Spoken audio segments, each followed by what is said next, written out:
Juan Félix, encantado de recibirte en el programa Reto Siglo XXI, graduado de una de las mejores universidades de España, Gracias. eh, en la parte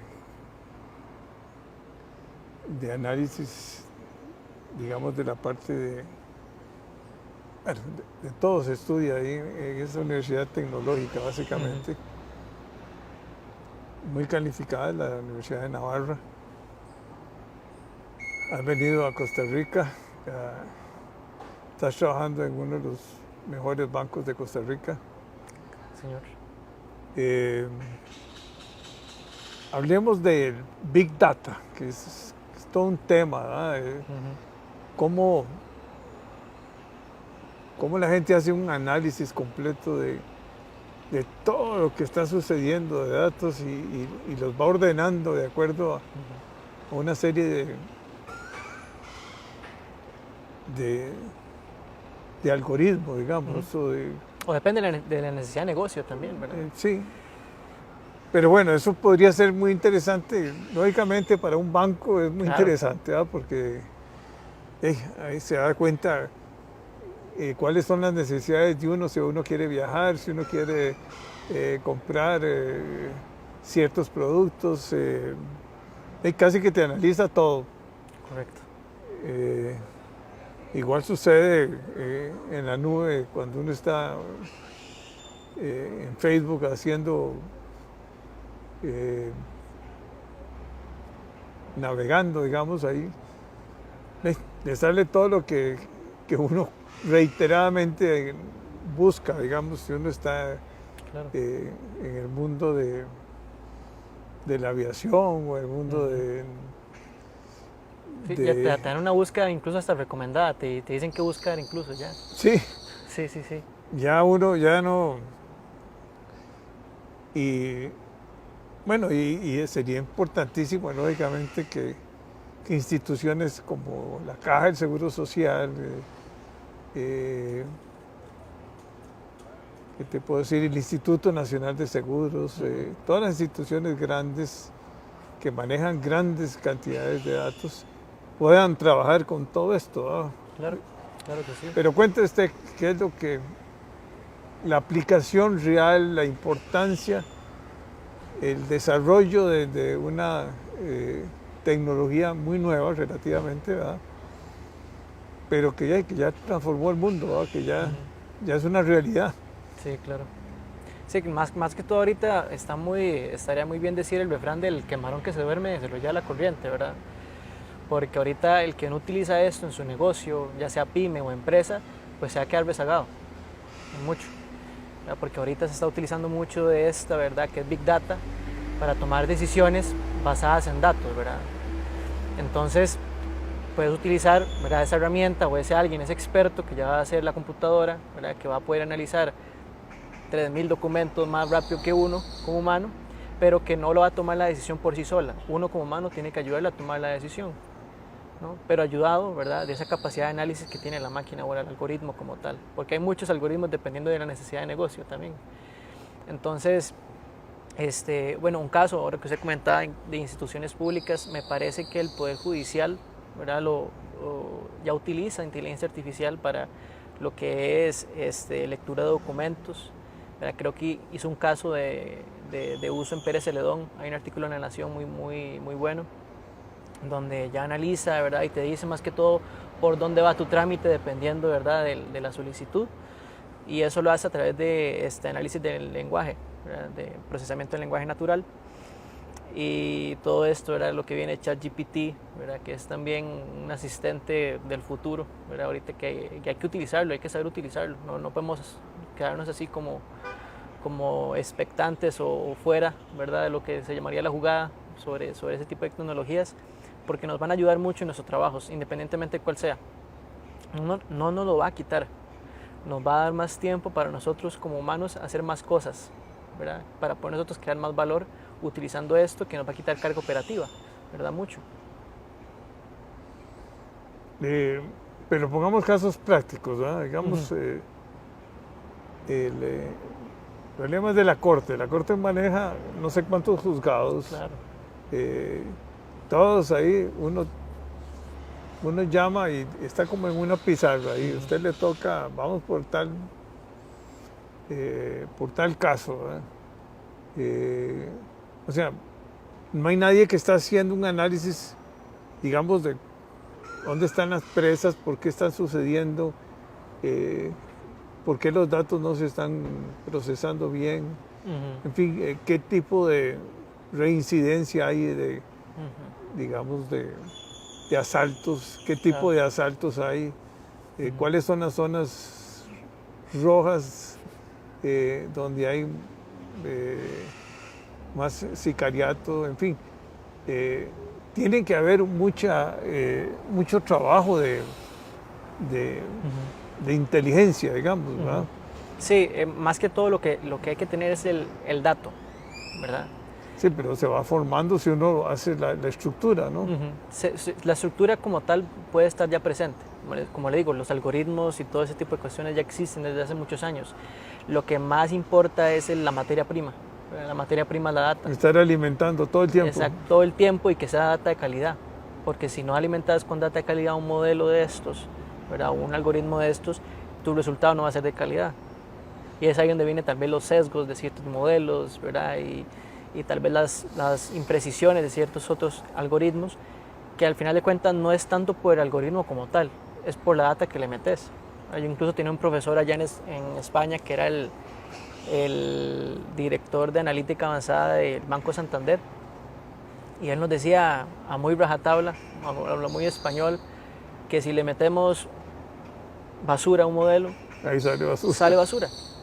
Entonces lo más importante, aparte del algoritmo, porque algoritmos hay muchos y de dónde elegir y muchas tecnologías, es la data que vas a usar, que no esté sesgada, que no discrimine, ¿verdad? Y eso es donde le metemos también asuntos de ética y moral y de decisión, ¿verdad? De tomas de decisión con ese tipo de modelos, ¿verdad? Que es muy importante. No tanto el uso, no tanto como por así decirlo el algoritmo, sino más bien el uso que le vas a dar a la herramienta.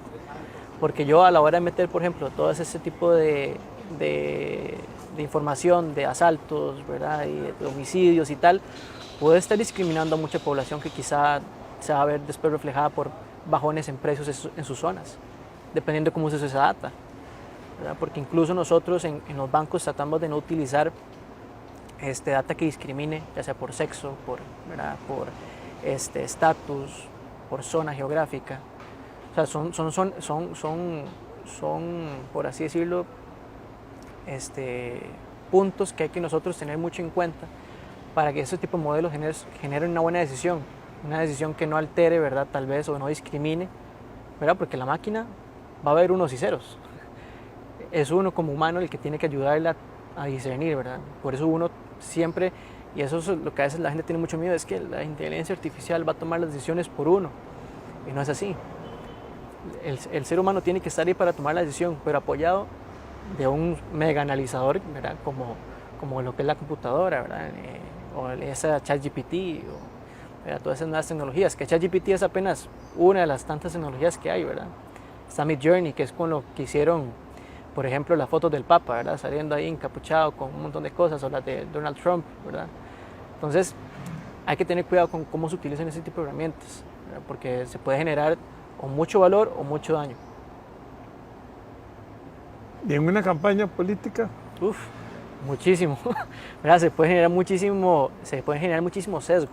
Incluso está comprobado, ¿verdad? Que en las elecciones de Trump contra Biden, ¿verdad? Se utilizó muchísimo de esto para sesgar a la población en tomas de decisión. ¿Por qué? Porque le generabas información a ciertos grupos sociales, pero sesgado, ¿verdad? No sé, Biden es malo, entonces si haces este tipo de cosas, por ejemplo a los republicanos, y después del otro lado también te mandan información, ¿verdad? Sesgada dependiendo de la zona y tus preferencias, ¿verdad? Porque todo es datos, ¿verdad? Si ya estás en Facebook, sé tus preferencias. Estás en Twitter y sé cómo manejas y escribís, sé tus preferencias. Si pones like a tal cosa, sé tus preferencias. Todo eso es data que las empresas están dejando y que después incluso pueden vender a otros lados, y a través de eso empresas, por ejemplo, para no sé, mercadeo, ¿verdad? O para tal vez tratar de promover, ¿verdad?, uno u otro candidato, pueden comprar ese tipo de data. Y te genera información como republicano que vas a ver y que te van a ayudar a tomar una decisión por Trump, por ejemplo. O al revés, si fuera por Biden en aquel entonces. Entonces, es interesante, ¿verdad? Porque ese tipo de herramientas te pueden influir mucho en tu decisión como votante. Y eso sucedió en Estados Unidos, ¿verdad? Y se habla de que se contratan un montón Sí. de gente que trabaja en eso, ¿no? Sí, hay mucho, se contrata mucho y se genera mucho servicio a partir de, ¿verdad? Como le digo, son sistemas de recomendación a partir de preferencias del usuario. Así funciona Netflix, ¿verdad? Nosotros casi que el 80% de lo que vemos por Netflix es recomendado y no nos damos cuenta. Incluso en Netflix, si usted en este momento ve Netflix y yo veo Netflix y vemos tal vez la misma película, la imagen que se nos presenta es diferente, ¿verdad? Porque dependiendo de mis gustos, ¿verdad? La imagen que tiene Netflix para que yo vea la imagen, la película, perdón, va a ser diferente porque a mí me atrae cierto tipo de películas, ¿verdad? O a usted otro tipo de películas. Si usted le trae más las de romance, pues verá una muchacha y un hombre, ¿verdad?, en la película, aunque tal vez no sean los principales, pero le genera usted el interés de que tal vez la película sea de romance. Si a mí me encanta más la acción, pues yo veré tal vez unas pistolas, ¿verdad?, o un hombre todo fuerte ahí en la imagen para yo ver la película. Todo ese tipo de cosas estamos siendo víctimas, ¿verdad?, de la inteligencia artificial y no nos damos cuenta, ¿verdad?, porque tal vez es una decisión un poco intrascendental la película que voy a ver. Pero para decisiones más trascendentales como los votos en Estados Unidos, ese tipo de tecnologías son compradas, ¿verdad?, y son usadas para tratar de influir en las decisiones de los votantes. Y eso en Estados Unidos y en otras partes del mundo, ¿verdad? Pero en Estados Unidos fue como mucho más calcado, ¿verdad?, por toda la guerra ahí, ¿verdad?, mediática que hay. Pero sí, por el volumen de que se maneja, a veces dicen que se contratan en China y en otros lugares, o en la India. Sí, o sea, para hacer estas campañas tan millonarias, ¿no? Porque son campañas millonarias. Son ¿no? campañas millonarias y son campañas Y como sesgadas. son las redes tan influyentes en las decisiones de mucha gente, ¿verdad?, que no sabe ni qué es lo que está viendo, si es cierto o no es cierto. Exacto. Es más, hasta transforman las personas, o sea... Correcto. Porque mucha información es falsa. O sea, mucha gente incluso creyó que... Fake news, exacto. Mucha información es falsa y ahora con esas nuevas tecnologías las fake news abundan, ¿verdad? Incluso no es tanto fake news, sino la certeza de la información.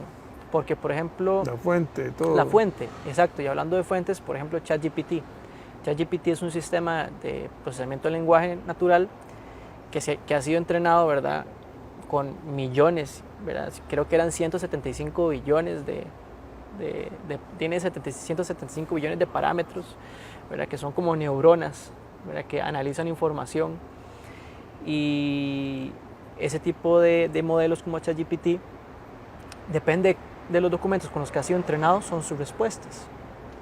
Si yo fui entrenado con más documentos, por así decirlo, del renacentismo, o del renacimiento, perdón, y fui entrenado con, ¿verdad?, más documentos de la época moderna que del Renacimiento, probablemente mis respuestas de la época moderna serán más acertadas que las del Renacimiento, ¿verdad? O sea, ahí lo que hay por detrás es sesgo, mucho sesgo, y esos son los tipos de cosas que quizá ahora en las escuelas van a utilizar, ¿verdad?, los estudiantes ChatGPT para hacer tareas, o en las universidades. Porque al final de cuentas ChatGPT no es un buscador como Google, sino que es un sistema que analiza el lenguaje. Como le comenté, ¿verdad? Yo puedo en ese momento, hágame un código de Python, me genera un código total de Python y ya tengo un programa, porque él entiende el contexto. Utiliza una cosa que se llama transformers, ¿verdad?, en redes neuronales, y eso lo que hace es agarrar una palabra, ¿verdad?, o una oración, tokenizar, ¿verdad?, tratar de agarrar palabras y transformarlas en números, meterlos en la red neuronal y te sale tu respuesta. Pero lo que ya necesitas, te puede salir un resumen de un libro, un resumen de un video de YouTube, ¿verdad? Te puede salir lo que quieras del lenguaje. Entonces, y lo que salga de ahí no es que sea un criterio verdadero, es el criterio con el que fue entrenado el modelo. Es como la experiencia que ha tenido él. Yo hice un ejemplo, ¿verdad?, un día que tenía que dar una charla sobre ChatGPT y me metí a ver, por ejemplo, ¿qué decía del Partido Demócrata? Y puse, ¿qué pensás del partido? O, ¿qué es el Partido Demócrata? Sin ninguna otra pregunta para no generar un sesgo yo, como la persona que pregunta. Entonces ya me explica un poquito qué es el sistema demócrata, tal, y qué es lo que hacen, ¿verdad? Y que liberales, que, ¿verdad? Con respecto a los derechos humanos y tal, y ahí van, ¿verdad? Me genera, pero no me genera ningún como contexto negativo. Entonces ya después le pregunto sobre el Partido Republicano, ¿verdad? Y yo no sé que sea partidario de uno ni otro, pero le pregunto sobre el Partido Republicano y me va generando las mismas respuestas, ¿verdad? Pero al final me genera un parrafito pequeño donde me dice, es tanto así de su conservadurismo y tal, que llegaron incluso a llegar a poner a Donald Trump en el poder. Entonces, no es un comentario negativo, pero te da como un cierto conflicto, ¿verdad? Como que la respuesta al final te genera como han sido así, así, así, y llegaron a poner a Donald Trump. Entonces, como le digo, no es una muy buena herramienta, ¿verdad? Como otra fuente de información, más no es una fuente, ¿verdad? O una herramienta para emitir un criterio o para definir un criterio a uno. Uno como persona ya va a tener su criterio, su moral, su ética, y uno tiene que agarrar esta herramienta como una herramienta más, no como el criterio final, ¿no? Porque ahí puede estar sesgado, por así decirlo, ¿verdad? O si las elecciones en Estados Unidos fueron las últimas. Sí. Y él te va a decir que no estoy sesgado y tal, pero si le hacemos buenas preguntas, porque hay que saber preguntarle, vas a encontrar cierto sesgo, ¿verdad? Implícito, pero lo vas a encontrar. No vas a encontrar ataques, pero sí vas a encontrar como esos conflictos, ¿verdad? Que uno entiende dentro de la oración que hubo como cizaña, un poco. Pero eso se alimentó porque hay un montón de opiniones. Correcto. Él lo que agarró fue un montón de documentos en internet, páginas, artículos y libros. Es un buscador multi... Lo que hace es un procesamiento del lenguaje. Del lenguaje. Entonces él te agarra el contexto, lo que quieres preguntar, y agarra el objetivo, ¿verdad? Lo que quieres preguntar y te devuelve a nivel de probabilidad, digamos. Y vos no ves la probabilidad, pero al final de cuentas ves como el porcentaje de lo que tenía esa palabra, ¿verdad? De probabilidad de lo que querías, y eso es lo que te presenta. Entonces, y esto es una herramienta buenísima, como digo, yo lo utilizo como asistente personal. Si tengo que hacer alguna carga operativa o algún código y tal, le digo, hágalo usted, ChatGPT, ¿verdad? No me ponga a chavar tanto. Exactamente, yo voy a pensar en cómo extraer el valor o cómo agarrar este código y ahora sí modificarlo un poco para que se aplique a mi necesidad de negocio, ¿verdad? Pero yo como tal, estar escribiendo código todo el día quizás ya no va a ser tan necesario, ¿no? por ese tipo de herramientas. Entonces, como le digo, es una excelente herramienta para quizá cargas operativas, ¿verdad? O para incluso para la educación también, mas no es una fuente definitiva de criterio, porque depende de los documentos con los que fue entrenado, te va a dar las respuestas, ¿verdad? Porque si fue entrenado con más documentos de un tema que otro, probablemente del otro tema con el que fue más entrenado, por así decirlo, va a dar mejores respuestas o respuestas más light, ¿verdad? Sobre el otro tema que tal vez no fue entrenado con tanto documento. Y eso genera un sesgo al final de cuentas en los modelos y en las respuestas de la inteligencia artificial. Y prácticamente todos los modelos tienen un sesgo, ¿verdad? Por más pequeño que sea, pero hay que tener en cuenta eso. No pueden ser el criterio final de toma de decisión. Tiene que ser una herramienta más para uno tomar la decisión. Y se está aprendiendo en las universidades, se está dando alguna capacitación, hay centros, digamos, no sé, Senfotec o algunas de estas, o el TEC o la Universidad de Costa Rica están dando cursos sobre esto. Sobre la inteligencia artificial, me parece que sí. En el TEC tienen cursos de inteligencia artificial, la UCR también. Yo doy clases en la ULACIT también. Y ahí, por ejemplo, yo les digo a mis alumnos que utilicen ChatGPT. O sea, es una herramienta más, o sea, que van a poder utilizar en sus trabajos. Entonces, eso sí, hay que tratar de ver de qué manera este tipo de tecnologías retan el sistema educativo. Porque normalmente el sistema educativo está hecho para que uno vaya quizá a responder o a volver a poner en el papel todas las palabras que uno se memorizó del libro, ¿verdad? O de los problemas, o saber resolver un quiz, pero en el trabajo no es así.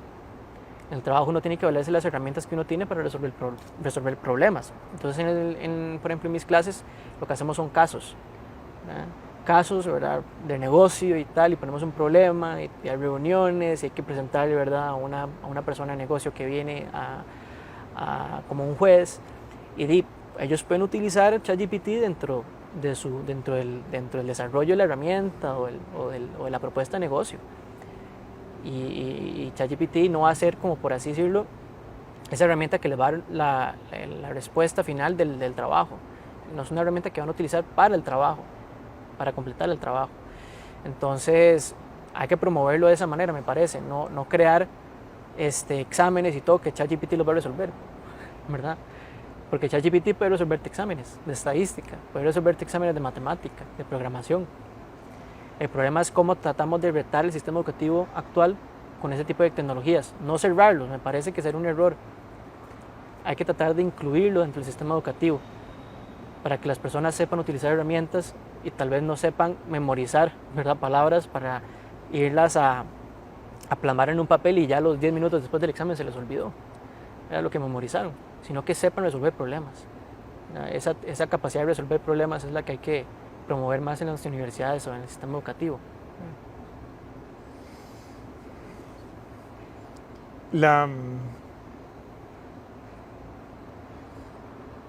¿Qué crees vos que es el siguiente paso aquí en Costa Rica? ¿Qué harías vos si te tocara decir tenemos que hacer esto y esto en la educación en Costa Rica? Una educación que está en crisis, ¿verdad? Que los muchachos no hablan inglés, que los muchachos no manejan matemáticas, que no manejan, no redactan, no escriben, que estamos viviendo una de las crisis peores en la educación, y que hay que buscar nuevos sistemas de apoyo a los profesores, ¿verdad?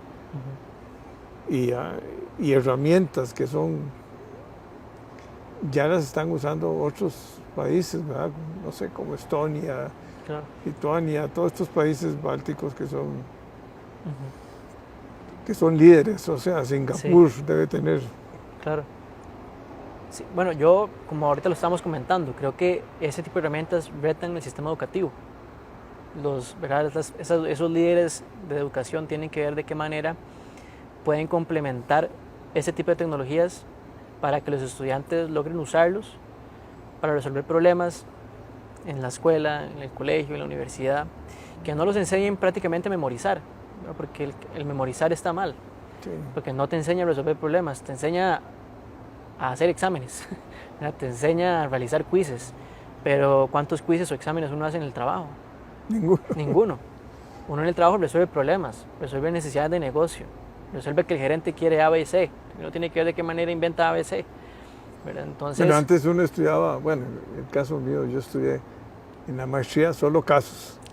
Era un montón de casos, ¿verdad? Claro. Entonces uno analizaba y veía el contexto y revisaba cuál era la estrategia que había que usar. Pero sí, o sea, es un proceso como de análisis, de investigación, pero todo esto se va a simplificar con la tecnología esta. Claro, y hay que reinventarse, como le digo, o sea, ChatGPT le ponemos un examen de estadística y te lo hace 100, y se saca un 100, ¿verdad? O le pongo un examen de matemáticas, le pongo un examen de historia o estudios sociales, a sacar un 100 porque se entrenó con ese tipo de documentos seguramente. Le preguntamos algo sobre Costa Rica y te lo va a devolver, porque incluso se va reentrenando con los inputs que uno le va haciendo información. Entonces, el sistema educativo tiene que cambiar, tiene que ver de qué manera acopla ese tipo de tecnologías a los planes de estudio desde la escuela. Porque los niños ya tienen el celular, desde el celular pueden acceder incluso a ese tipo de herramientas. Desde el kinder, ¿verdad? Entonces, sí, o sea, creo que es necesario, más que los casos también, que ponerlos a resolver problemas, ¿verdad? Que el resultado final no sea una nota, que sea resolviste el problema y cómo, ¿verdad? Porque al final de cuentas puedes tener una nota de 70 y aprender más que el que sacó 100, porque no es una métrica de aprendizaje, es una métrica de cómo logré responder las preguntas en el examen. Entonces, y puede ser que el que sacó 70 hizo un método ahí más novedoso que el otro, entonces también coaccionar la creatividad de la persona, un poco. Entonces creo que tal vez no se tiene que obviamente quitar del todo el sistema educativo actual, pero hay que ver de qué manera se integran ese tipo de tecnologías para explotar la creatividad de las personas, para promover, ¿verdad?, que las personas se centren más en imaginar, en crear, ¿verdad? Mucho de lo que hace China, mucho de lo que hace en Singapur y otros lugares que explotan eso de los estudiantes, ¿verdad? Explotan la innovación, el que logren crear, que no solo logren responder exámenes. Entonces eso es muy, muy bonito y creo que, por ejemplo, ahí en la clase que doy en UNLACIT tratamos de hacerlo. Al final el curso se pasa, si lograron resolver el problema, el gerente está contento, ¿verdad? La persona que llegó a exponerle, a ellos a exponerle, quedó feliz, ¿verdad? Y recibieron feedback, ellos ya se expusieron a una situación de negocio, ¿verdad?, que no hubieran podido tener acceso estando en la universidad. Entonces, ese tipo de entrenamiento, ¿verdad?, desde la universidad les va dando esas capacidades, no solamente técnicas, sino también personales, para ser exitosos en el trabajo. Porque normalmente en la universidad te enseñan mucho a ser el teórico, pero la capacidad de relacionarte, de liderar, eso no te lo explotan muy bien. Por la misma naturaleza de los proyectos y que las tareas, no hay oportunidad para eso, para lo otro. Entonces es importante. Y para el estudio individual también. Para el estudio individual también. Bueno, yo creo que es una experiencia muy bonita.